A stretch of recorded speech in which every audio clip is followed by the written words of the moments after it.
गरुडगमन तव चरणकमलमिह मनसि लसतु मम नित्यम्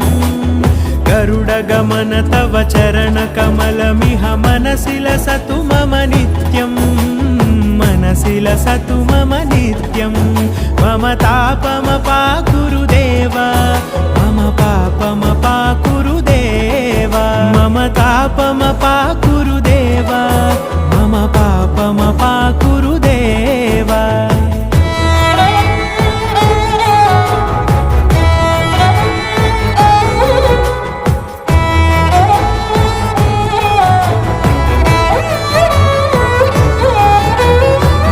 जनयन विधिनमुचिहरण मुख विबुध विनुत पद पद्मा जल जनयन विधिनमुचिहरण मुख विबुध विनुत पद पद्मा विबुध विनुत